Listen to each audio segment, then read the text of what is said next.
ายดีทุกคนเนาะสำหรับคลิปนี้เดี๋ยวตุ้ยจะมาสอนวิธีการโอนเหรียญไป Binance เนาะสำหรับใครที่เทรดอยู่ในโบรกเกอร์ของ Big Trade แล้วเวลาที่ได้กำไรหรืออย่างต่างๆเนาะอยากจะโอนเหรียญไปใน Binance เดี๋ยวตุ้ยจะมาแนะนำเขาเนาะให้ทุกคนเข้าไปที่กระเป๋าจ้ะเข้าไปที่กระเป๋าในการโอนไป Binance นี่ทุกคนจะโอนไปขายเอาเป็นเงินกีบเข้าบัญชีหรือโอนไปซื้อคริปโตซื้ออย่างเป็นทรัพย์สินเก็บไว้ก็ได้เขาเนาะใน Binance นี้ให้เราสามารถที่จะซื้อคริปโตซื้อแบบเป็นการเทรดสปอตเนาะซื้อคริปโตแล้วถือในระยะยาวเก่งกำไรในระยะยาวได้เดี๋ยวตุ้ยจะมาแนะนำวิธีการถอนไป Binance ก่อนอื่นเนาะเวลาที่จะถอนเข้ามากระเป๋าแล้วให้เราเข้ามาที่คำว่าถอนเงินถอนเงินแล้วทุกคนกดคำว่าเครือข่ายคริปโตเนาะเพราะเขาจะถอนออกภายนอกเขาจะต้องมาถอนอยู่ที่เครือข่ายคริปโตซึ่งตัวนี้เนาะสำหรับใครที่บ่ได้ยืนยันตัวตนใน Big Trade นี้จะบ่มีฉะนั้นเขาจะต้องได้ยืนยันตัวตนก่อนและก่อนอื่นตุ้ยขอบอกเลยว่าในการเทรดในการถอนครั้งนี้บ่ได้เป็นการอวดไม่ได้อย่างใดเป็นการมาแชร์มาแบ่งปันเนาะเดี๋ยวตุ้ยจะถอนให้คนเบิ่งพอตุ้ยเชื่อว่าหลายๆคนยังบ่รู้วิธีการถอนเดี๋ยวตุ้ยจะมาสอนแล้วก็จะมาแนะนำให้ที่จริงตุ้ยก็เฮ็ดคลิปไปหลายคลิปแล้วแต่ว่าหลายคนก็อาจจะบ่ทันได้เบิ่งเข้ามาในหน้านี้เราเฮากาถ้าหากว่าเราจะถอนเป็น USDT ไปเราการเลือก USDT เนาะเพราะเราสามารถจะถอนเป็นคริปโตเป็นBNB บ่เป็น Bitcoin ไปก็ได้เนาะแต่ตัวนี้ตุ้ยจะถอนเป็น USDT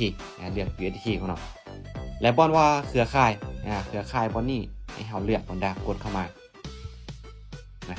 แล้วมันจะมีอยู่2เครือข่ายที่ในBig Trade เนาะที่สามารถที่จะรองรับได้รองรับได้ก็คือ BNB Smart Chain BNB Sound หรือว่า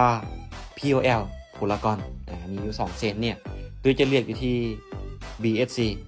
BNB Smart Chain และตัวนี้เนาะจะให้เรานั้นใส่ที่อยู่ด้วยเลขที่กระเป๋าในแอปที่เรานั้นจะโอนไปตุ้ยจะโอนไปในแอปของ Binance เนาะตุ้ยก็จะไปเอาเลขที่กระเป๋าทางแอปของ Binance ปุ๊บออกมาแล้ว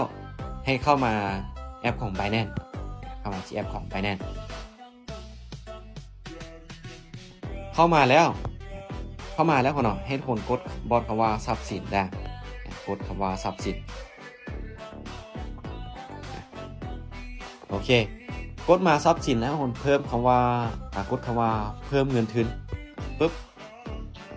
ฝากเงินฝากคริปโตตัวนี้ของเราตัวที่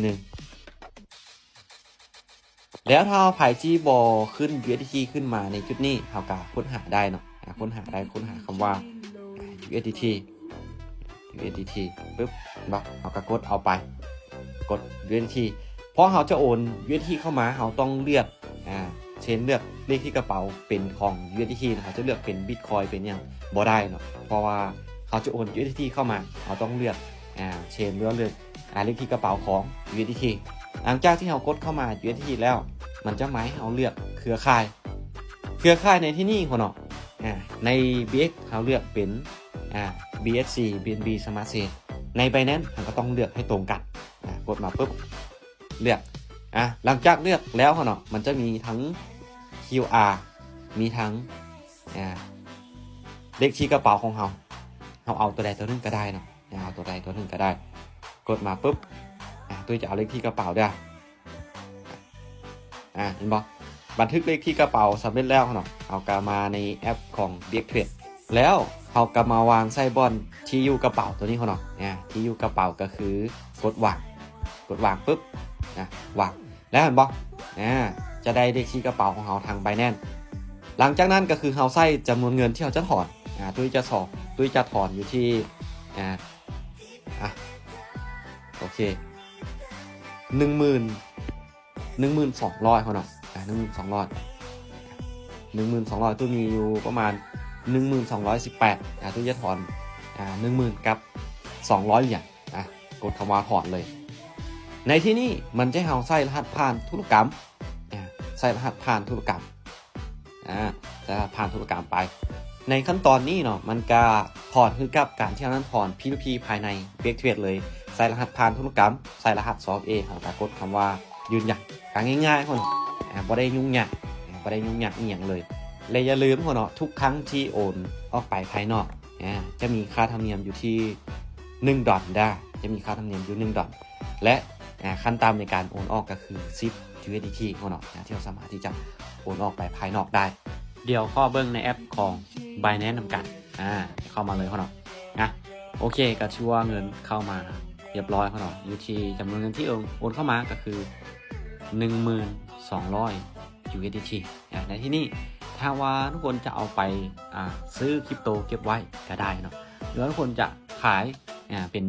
เก็บมาเข้าในบัญชีก็ได้เนาะอันนี้ก็แล้วแต่ความต้องการของทุกคนสำหรับวิธีการโอนเหรียญมาใน Binance ก็จะมีประมาณนี้เนาะง่ายๆก็บ่ได้มีอีหยังยุ่งยาก